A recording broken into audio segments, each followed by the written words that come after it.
Day 2 of the NFL Draft, round 3 of the NFL Draft, the Kansas City Chiefs go back to the defensive line in order to take Ashton Gillotte out of Louisville. Welcome to the Scrambling Armchair, Chiefs news, analysis, and opinion every day. And I want to start this not with anything that I have on the screen in front of you, but I want to start this video with an answer to perhaps the question, why back-to-back picks? Why just a couple picks apart would the Kansas City Chiefs go with the defensive line?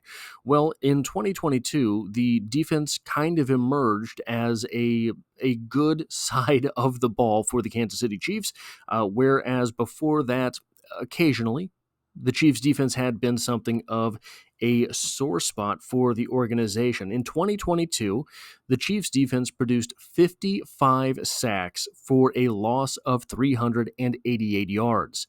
The next season, 2023, the Kansas City Chiefs produced 57 sacks for a loss of 351 yards. Both of these seasons were Super Bowl winning seasons. Both of these years, the defense was kind of suffocating opposing quarterbacks. But last year in 2024, where the Kansas City Chiefs had a down season, merely reaching the Super Bowl, the sacks fell from 55 in 22 and 57 in 23, all the way down to 39 sacks in 2024. The lost yardage fell from 388 in 2022, 351 in 2023, all the way down to 250 lost yards on sacks in 2024. This is why you're seeing a little bit of a concentration on the defensive line. The Chiefs do hope to get back to those pass rushing ways. Who is Ashton Gillotte? 6'2" and 5/8, essentially 6'3", 264 pounds with 8.5-inch hands and 31 7/8-inch arms, sub 32-inch arms. So those numbers aren't all that impressive. But he had a 4.65 40-yard dash and a 1.59 10-yard split. Those are good numbers. With a 4.35 20-yard short shuttle and a 6.94 3-cone drill. Those are good numbers for a defensive end. 36.5-inch vertical is upper side of good, but not great. 10-foot broad jump is a pretty good number. 24 reps on the bench press. This is a solid body defensive end, but nothing necessarily sort of tools-wise to write home about.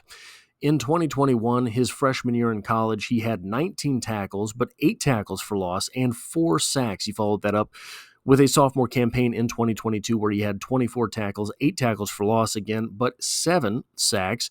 He peaked in 2023, 45 tackles, 15 tackles for loss, and 11 sacks. Just like Umar Norman Lott, however, he took a step back his final season in college, likely due to intense and increased attention from the offensive side of the ball, where he had 43 tackles, 10 tackles for loss, and 4.5 sacks. And like I said, but again, forced fumbles as well. We'll get to that in a moment. Again, not a toolsy guy. This is a football player, but he does compare nicely with George Karlaftis, if I can get both of these sets of numbers on screen here.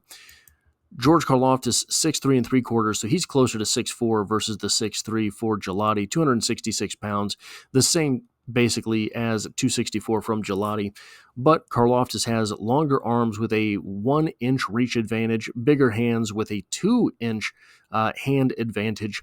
He was a little slower than Gillotte with a 4.71 40 and a 1.65 10-yard split compared to 4.65 1.59. But that 20-yard short shuttle of 4.34 for George Karlaftis that we see him take advantage of when turning the corner, and a 4.35, basically the same number from Gillotte.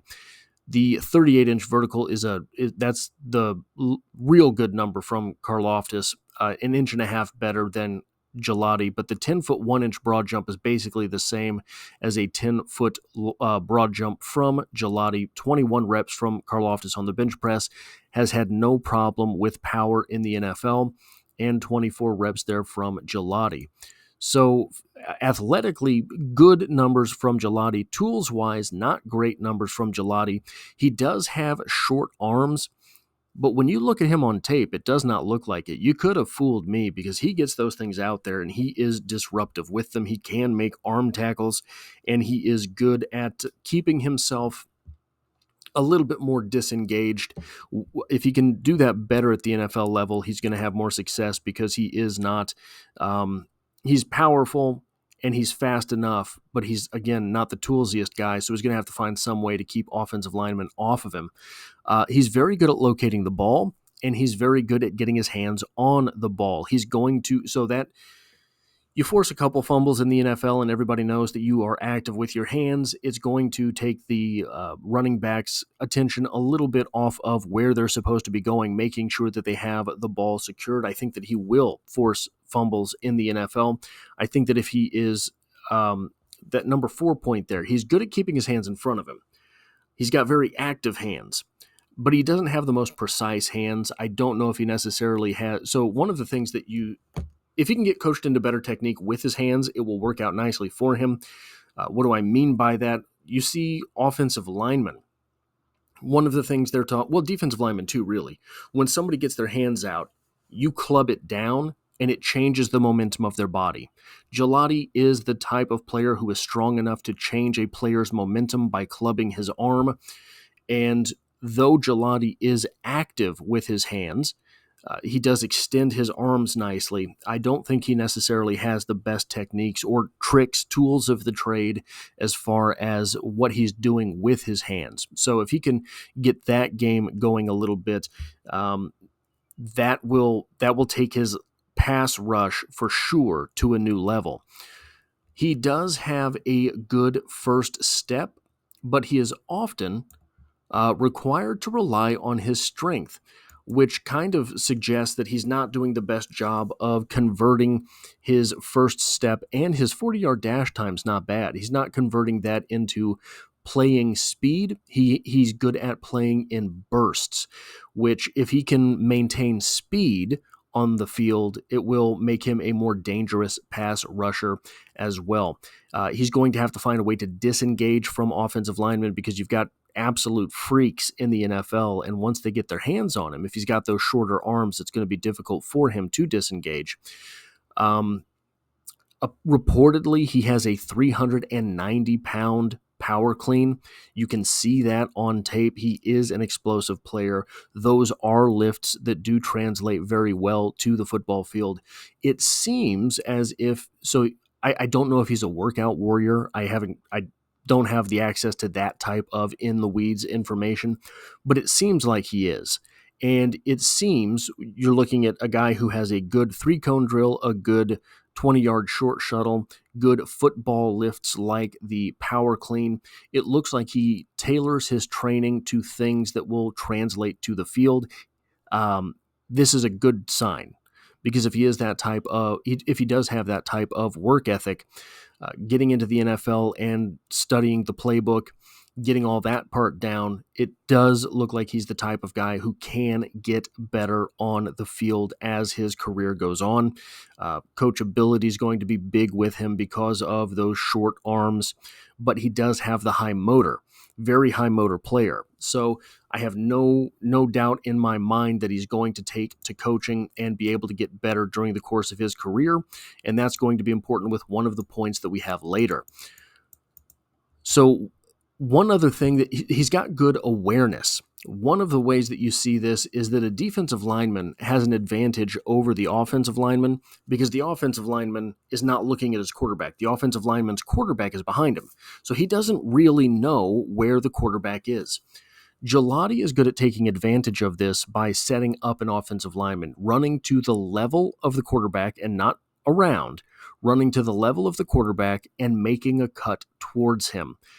If he can do better with his hands, he's going to be able to force a lot of problems for offensive tackles by making that cut, extending his arms, and getting past an offensive lineman en route to the quarterback. So I think he is a guy who could be a better pro than college player, and he was disruptive. He was plenty disruptive while he was in college. Now, the marquee matchup of this season for Ashton Gillotte was against Boston College.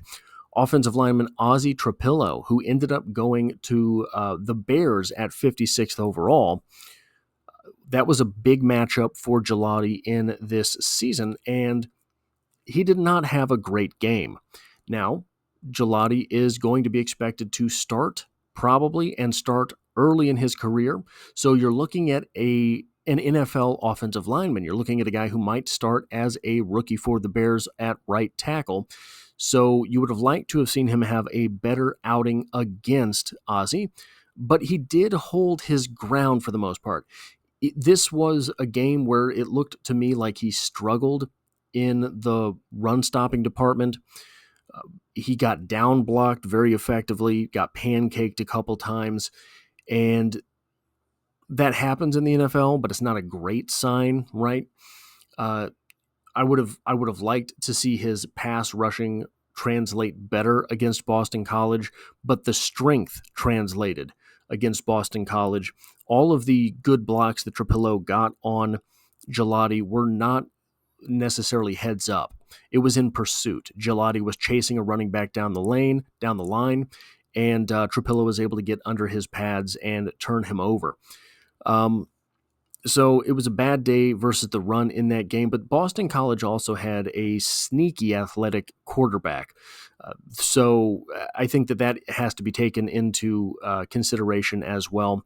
But otherwise, Gillotte is not a player who is bad against the run. He's a very solid built guy, and he seems to take pride in his run-stopping capabilities. So that's something you don't always get from a guy who is as high motor and pass rush oriented as is Gillotte. I think early in his career, Gillotte is likely to be a pass rush specialist. I think he's going to be a rotational piece. And I think that his status as the 66th overall pick is more because of positional value than tape. I think that if the NFL were not such a high passing league, this is probably a 4th or 5th round guy as opposed to a very high 3rd round guy. But because the passing is such a big part of today's NFL, he does have extra value in his game that way. I think that he will need to develop a little bit. I think that he can develop into a starter.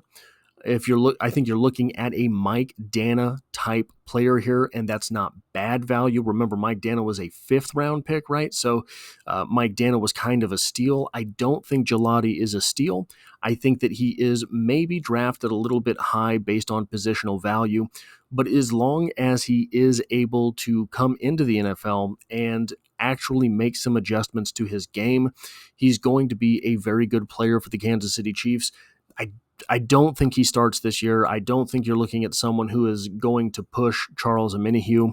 I think you're looking at a guy who's going to be counted on for 15, 20 reps per game. That might sound like a bit of a waste of the 66th overall pick, but you're not looking at the deepest draft in history, and you are getting a guy who can come in and contribute right away. So Ashton Gillotte on the football field for the Kansas City Chiefs looks a lot like George Karlaftis. I don't know that he's as stout against the run. I don't know that he is as... so you will see George Karlaftis just constantly push offensive tackles back into the backfield. I don't think you're going to get as much of that from Gillotte, but he is definitely able to pop offensive linemen. So I don't think he has the slow rolling strength that does George Karlaftis. George Karlaftis kind of on a forward march like a zombie, but he does have explosive strength. So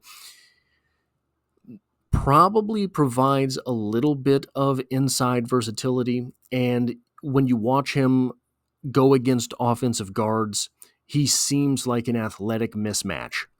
So how the Chiefs decide to use that is yet to be seen, but I think that he will be a valuable part of the rotation. If you think back to Mike Danna early in his career, he was one of those guys that just made you keep saying, why isn't he on the field more? Remember, at that time, the Chiefs' defensive end situation was more dire than it is now.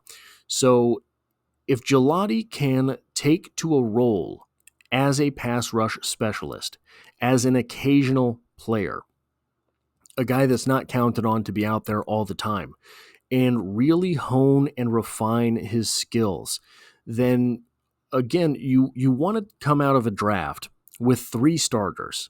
That's kind of what you want to do to be able to keep your team good, to keep rotating players in onto the team through the draft that become starters. Like I say, I don't think he's a starter automatically. I don't think he's a starter game week 1 snap 1. I don't think that. I do think he'll be on the field week 1 snap 1. I do think he'll be counted on in special teams week 1. But I think that he is going to. We've seen George Karlaftis perform much better when he's not counted on to play 95% of the snaps. When he's able to take a few plays on the sideline, a series here and there, catch his breath, right? You've seen increased productivity from George Karlaftis, not decreased by losing playing time. So Ashton Gillotte will provide enough talent immediately that George Karlaftis doesn't have to be on the field all the time, which could be one of these situations where you're adding a little bit, but getting a lot out of it because other players end up becoming more productive. And I do think that he does offer upside as a starter later on. So you might be looking at a guy that can allow you to walk on from George Karlaftis if that number is too big for re-signing George Karlaftis. Anyway, guys, this is the fourth video in this playlist, but the third video of a reaction to the Kansas City Chiefs draft. I already have Omar Norman Lott and Josh Simmons loaded. I also have a 1-hour video on Josh Simmons already uploaded, a full in-depth dive on that player. So hit the like button if you like this sort of thing. If you are here but not subscribed, if you find yourself here by chance but not design, the Chiefs are the only thing I talk about on the channel, so consider hitting that subscribe button to stick around for more. And as always, I hope to have you back for the next one.